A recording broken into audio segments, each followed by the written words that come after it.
Welcome to back Rajani kitchen. So chicken ఇంత దగ్గరికి వెళ్ళాలి. చికెన్ అయిపోయింది, సరే దించేస్తాము ఒక 5 నిమిషాల్లో అనగానే గోంగూర వేసేద్దాం. రజనీ అంటేనే కిచెన్, ఆ కిచెన్లో చికెన్ లేకపోతే ఎట్లా ఫ్రెండ్ కదా.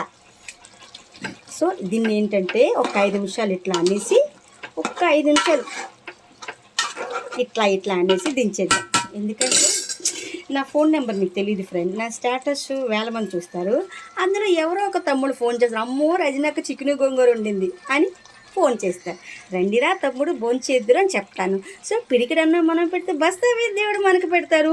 అందరూ బాగుండాలని అనుకుంటాను ఫ్రెండ్. ఎందుకంటే అతి చిన్న వయసులో ఆకలి విలువ నాకు తెలుసు. సో నా దగ్గర ఎవరు ఆకలి అనొద్దు. ఆకలి అన్నారంటే ఇంటికి రండి, భోంచేసి వెళ్ళండి అని చెప్తాను. ఈరోజు అసలుకే నా ప్రాణమైన బాబాగారు రోజు కదా. సో పిడికిడు అన్నం మనం పెడితే బస్తాబీ దేవుడు మనకు పెడతాడు. అందరూ బాగుండాలి, అందరూ రజనీ ఉండాలి. వెల్కమ్ టు బ్యాక్ పూజా మందిరం. ఎందుకంటే పూజ చేయాలి కదా బాబాగారికి. పెద్దగా ధూపం వేసి బాబాగారిని ధూపంలో ఉంచాలి కదా. యాపిల్, చికెను, కొంచెం అన్నం కూడా పెడదాం. ఎవరు చెప్పారు? భగవంతుడు ప్రేమిస్తే కాకరకాయ పెట్టినా తింటారు, అది ప్రేమతో పెట్టాలన్నమాట. చికెన్ పెట్టడం ఏంటి రజనీ గారు బాబా గారికి అంటారా? అది చికెన్ కాదు, రజనీ హార్ట్ తెలుసా? అట్లా ఉంటుంది మనతో. బయట వెదర్ చల్లగా, రజనీకి చిన్న వేడిగా చికెన్.